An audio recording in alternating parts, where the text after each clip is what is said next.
means I will say, what is the derivative of sine? And you will say cosine. I will say, what is the derivative of tangent of x? And you will say secant squared x.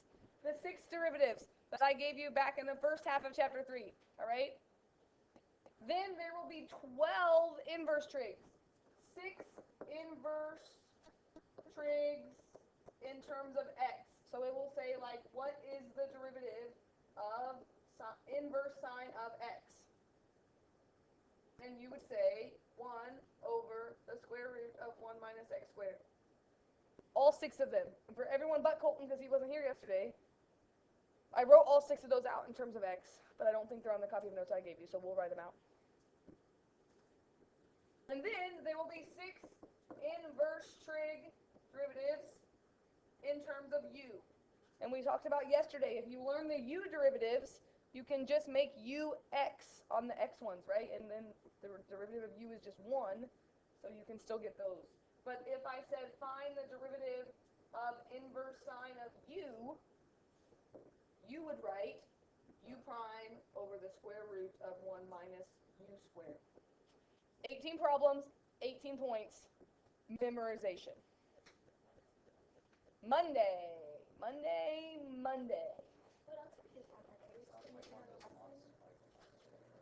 We'll probably have a worksheet over 3/8. Wouldn't it be awesome if we had a quiz like this and a homework quiz and a worksheet? Oh my gosh, that would be out of control. I don't think we're going to do that. That's too much to grade.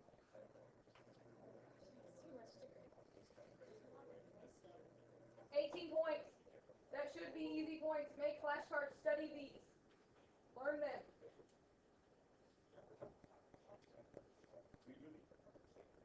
Okay.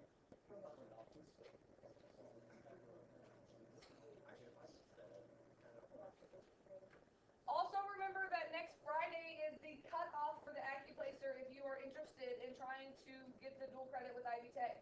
I have the laptop cart today. I think I have it all day. You're welcome to come down anytime today if you have time. If you don't have time, let's try to schedule something next week if you really want to do it. No pressure by me, because I don't care if you do the dual credit or not. I feel like you're going to get the AP credit, and so I'm okay with whatever. But a couple people have already qualified for it, so I already have the paperwork to do with it. So if you're interested in trying to finish that exam, if you started it, then just see me. And it'll be it's nice because I have the laptop cart today because I can log you in here. It's okay if we have to wait till next week because I just have to take you to the computer lab. Or I can just be like Mr. Love and give you my username and password. That was so quick. I was in that when I was like his IT. He called me and like, I don't know my username and password. So I give it to him, which happens to be probably my username and password for most things in my life. And he's like, what? And I was like, you need to write this password down. It's very complicated. You're not going to remember it. Write it down. So then he's like, capital T or capital D on my username. And I was like, I don't know, I think capital. So I get online and check after I hang up with him. And it's not capital. It's lowercase. So I call him back and I'm like, it's lowercase t, lowercase d. So he just yells to his whole class, it's lowercase t, lowercase d. And I'm like, are you giving them my username and password? He's like, am I not supposed to? I was like, you're supposed to be proctoring this test with my username and password. Like, now they all have access, like they can do it. He's like, don't worry, no one's going to remember. Even though I did write your password on the board. My identity gets stolen. You know who I'm blaming? Mr. Love. Yeah, it was trademark. They had like to it, and they were in the 4th hour class. It was. Yeah, he was very stressed. I saw him after 4th hour and he came down the hallway. Last year he didn't have that problem. Well, the problem is, last year Mr. Gardner was the proctor, and so Mr. Gardner had it all set up before we walked in. The computer screen was ready for you to type your stuff in. But now, we're the proctor, and so now we have to turn off the pop-up blocker, we have to get logged in with our username and password, click on the right thing to bring up that screen that you log in with. And it was much easier when Mr. Gardner did all that for us, and we just walked in and said log in. But Ivy Tech said, I don't want Mr. Gardner to have to be there all the time. Like, you know, he has stuff to do, and we're like, oh yeah, that's so great. We don't have to schedule with him, we can just go do it. But then when you actually go in there and realize how nice it was when he did it all for you, and you just walked in and gave the kids their ID, you're like, oh yeah, I think I'd rather schedule with Mr. Gardner. So that's what Mr. Love was having a meltdown yesterday. Because like, only 3 people finished, and I have to use another day. Very stressful. We should just make you come in the summer anyway. That's the new plan. All right. What if I do this? X to the negative 1. Can I do that? Because I don't want to do the quotient rule. I bet you already did the quotient rule. You guys love the quotient rule. Cotangent and tangent are my favorite inverse trig derivatives because they don't have square roots in them, right? And so it really doesn't matter if you mix up the bottom because it's just adding and there's no square root. So if I do this for cotangent, u would be x to the negative 1, so u prime would be negative x to the negative 2. I really like using negative powers when I'm doing derivatives because I don't have to do the quotient rule. When I actually put it in my problem, I'm not a big fan of working with negative exponents, and so I'm going to rewrite that as negative 1 over x squared if you're okay with that. So the derivative of cotangent, all the c functions are negative, so it's going to be negative u prime, so that would be actually positive, right? Here, I'll just show all my work here. Negative u prime over 1 plus u squared, which would be 1 over x squared. Agree with that? You see why it's so important that you memorize these? Because if you don't know the derivative rule, this means gibberish to you, right? 1 plus u squared. So I squared this. Oh, okay. Right, now u prime, 1 plus u squared. The derivative of cotangent of u is negative u prime over 1 plus u squared. Square this. 1 squared is 1, x squared is x squared. This is u squared. Oh. I got the derivative. Yeah, I got the derivative. You were trying to square the derivative, right? Right. That's why I didn't know why you had x squared. Never.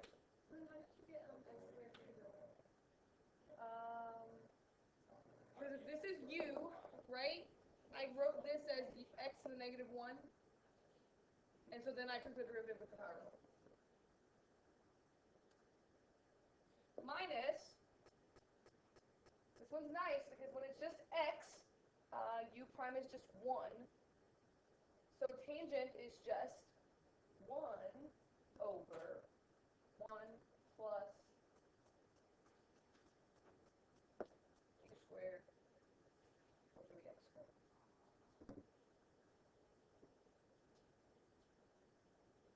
This one there's nothing to do, right? But this one has the fraction that you're going to have to simplify by either getting a common denominator and flipping it up or multiplying by the common denominator.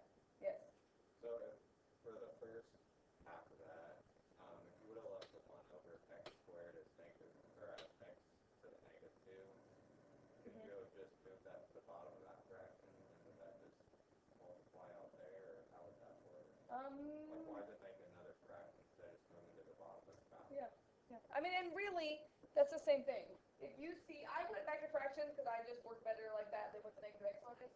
But Mason is saying, what if I left it as negative x to the negative 2? Because it's a negative exponent and it's not addition subtraction, you could just move that down to the bottom, which is totally okay, and distribute through there and simplify from there. But then you're going to have a negative exponent at the bottom that you're going to have to simplify too, but it's okay as long as you simplify.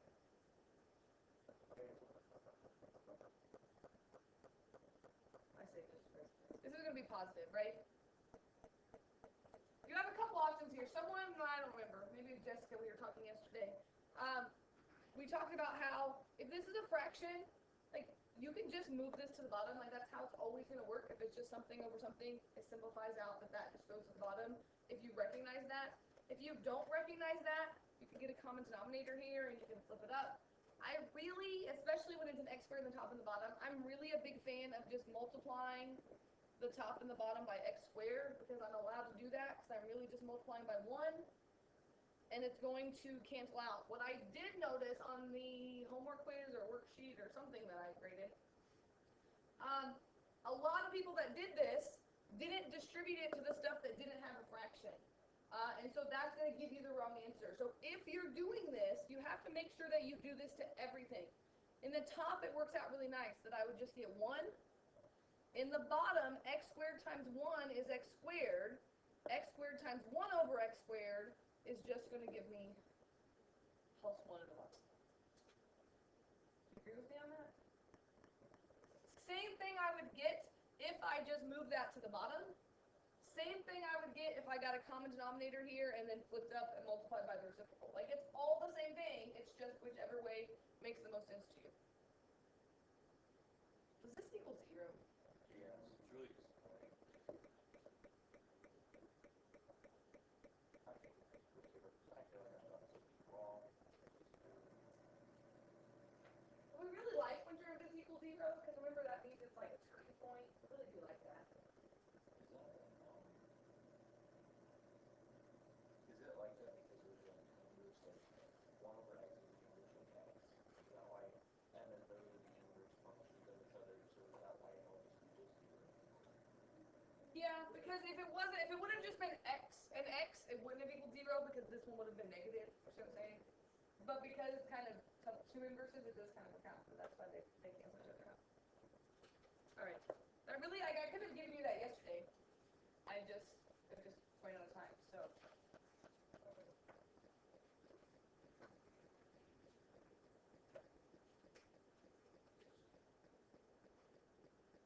Are you gonna do the quotient rule? That you were going to use the quotient rule? Oh, you can.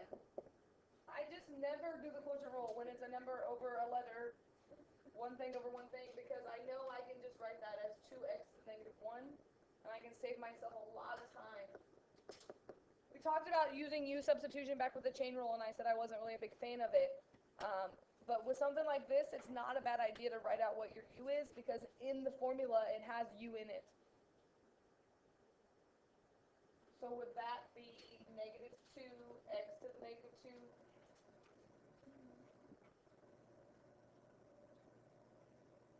And again, if you want to leave that as a negative exponent in your problem, you can. But then in the bottom, when you do U squared, are you going to change that to negative exponent or leave it as a fraction? I think it's easier if you work all the same. So if you're going to leave 2 over x as your U, my advice is I would change this back to a fraction. If you're going to write this as a negative exponent, I would use this as my U. Just because it's easier if you work all in the same notation, I think, in my opinion. So this is kind of the part you have to think through, and then it's just knowing the formula. And again, just a reminder, the derivative of arc cotangent of U is negative U prime over 1 plus U squared. I don't know how you memorize things. One thing you could do to practice these is you could just write them out. You know, remember in elementary school when you had to write your spelling words like 5 times each? Well, it's just busy work because as you write them, you'll get better at spelling. My husband is a terrible speller because when he had to do that, he would write the first letter 5 times, and then the second letter 5 times, and then the third letter 5 times, and so he said he wasn't practicing spelling each word 5 times, so he can't spell anything. Just saying. Shortcut. Did you ever write your spelling words 5 times? You know, it's like, so he was doing like and so he wasn't actually practicing writing the words, he was just doing the busy work. So he didn't learn to spell, so he's terrible. But he's a terrible speller. Every time he has to write an email or something that's going out to a lot of people, one, we have autocorrect, so that's nice, but he always has me checking to see it. Spell check. On email on his phone, like he writes everything kind of stuff a lot. You know what I'm saying? I email them from Right. I don't ever spell.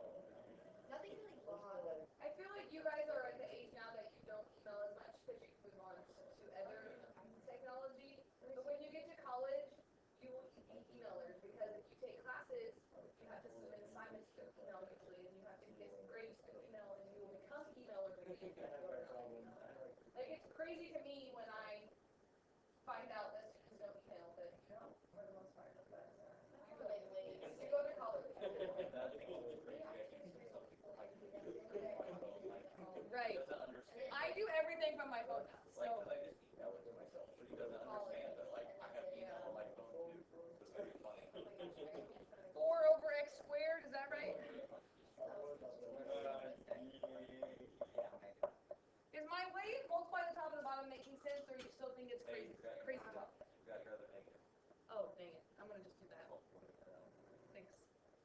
negative u.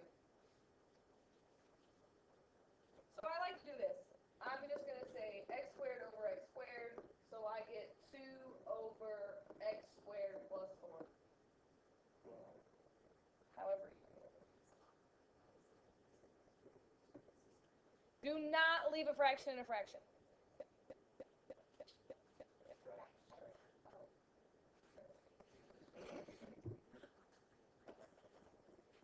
5 more examples? Oh, one more. I think. And again, just like I said before, with every new derivative rule, I can ask you to find a tangent line, or a slope of a tangent line, or a normal line, using a new derivative. And so this requires that you know some trig, right? Without a calculator, you're going to have to plug some values in at some point. Or maybe you're going to have to know how to use your calculator if it's calculator problems. So really nice, it's just inverse tangent, so all you have to do to write an equation for the tangent to the graph is find the derivative of this, right? And what's the derivative of inverse tangent? Which would be 1 over 1 plus x squared, because u is just x.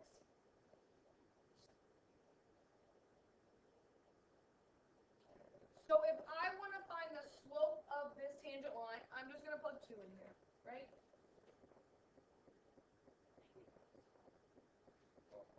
On your homework? We just didn't write a line. Yeah, we need to call it. You didn't write the equation line. I remember because this was the one I did right. What else do you need if you were going to write the equation line? That's what I was going to write out for you, Colton.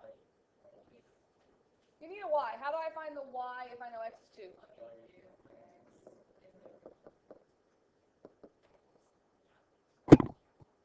Can I use my unit circle to find inverse tangent of 2?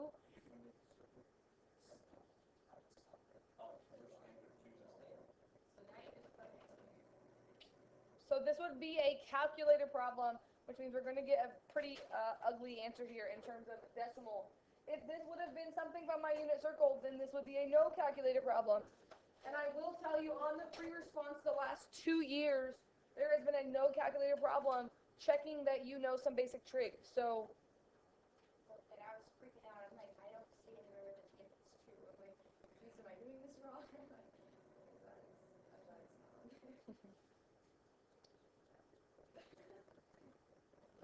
1.107. Did you get that? Yeah.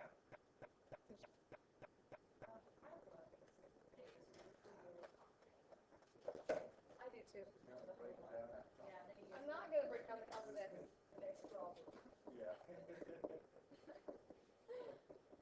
This would definitely be an example of where point slope form wins out over slope intercept form, because you just would definitely need a calculator to do this, because you could do this and get 2/5, but then you have to add that over, and I'm just going to leave the answer like this.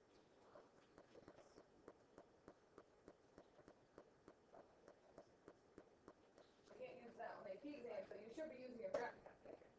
Just remembering the good old days. Is that it? Is that all the Oh my gosh! it's a trigger. Oh, clickers. Barf. We could just raise our hand. Everyone close your eyes so you can't see the answer. Oh man, don't look. Don't look. I say close your eyes and everyone just stares at it. Dang it! There's no need to do this now.